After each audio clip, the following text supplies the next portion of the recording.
impression par rapport à cet accord? Est-ce que vous êtes satisfait? Ah bah absolument, sinon je ne serais pas là. Non seulement on est satisfait, mais nous avons surtout le souci de faire en sorte que l'unité, la paix revienne dans le pays. Et pour cela, il faut ouvrir grandes les portes du dialogue.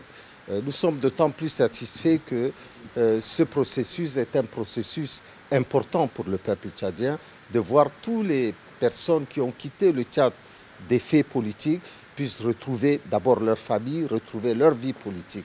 Je tiens personnellement à féliciter le président Masra parce qu'il faut du courage aussi pour accepter les accords.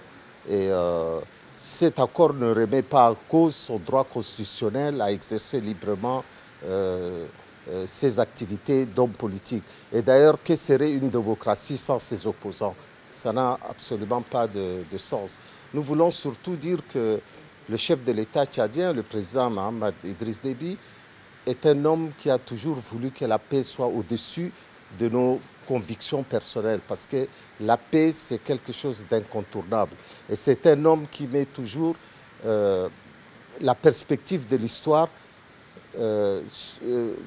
il voit la perspective de l'histoire du point de vue autre que celui de son sort personnel. Et il veut que les Tchadiens se rassemblent, que les Tchadiens puissent unir, aller vers la construction, non seulement de la paix, mais aussi du retour de l'ordre constitutionnel. Mais il ne peut y avoir de paix sans justice, il ne peut y avoir de paix sans une véritable démocratie qui permet l'expression libre du suffrage universel. La légitimité du pouvoir ne peut venir que de l'expression libre du suffrage universel. En ce sens-là, nous sommes pleinement satisfaits et nous souhaitons bon retour à M. Masra et nous espérons qu'il puisse aller dans la paix et la sécurité. Et au terme de cet accord... Pardon? À quand le retour de succès? Vous voulez tout savoir dès ce soir? Il reviendra. D'abord, il a ses contingences personnelles et vous lui poserez la question. Et au terme de cet accord, que devient...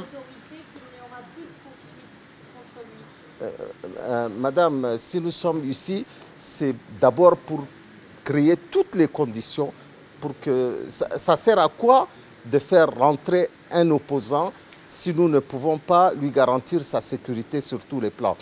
Et nous ferons en sorte, nous plaiderons auprès des autorités compétentes, des autorités judiciaires, pour qu'ils puissent exercer librement ses activités. Croyez-moi, madame, c'est que nous sommes vraiment un gouvernement de paix et de construction de l'unité. Nous avons notre pays, et vous connaissez le Tchad comme un pays très fort sur le plan militaire, mais notre talon d'Achille, c'est l'unité de notre peuple. Tant que cette unité n'est pas là, nous assisterons à des déchirures et ces déchirures, nous n'en voulons pas. Notre histoire est sémée de ces déchirures et nous avons une histoire tumultueuse. Nous ne voulons pas que ça recommence. Il est temps de rassembler les Tchadiens et de les rassembler tous. Voilà. Et quel est le mandat d'arrêt que vous avez mis contre lui, par exemple? Moi, j'ai parlé, je crois que j'ai été suffisamment explicite. Monsieur le ministre, pourriez-vous, s'il vous plaît, revenir sur les termes de cet accord? Quelles ont été les conditions?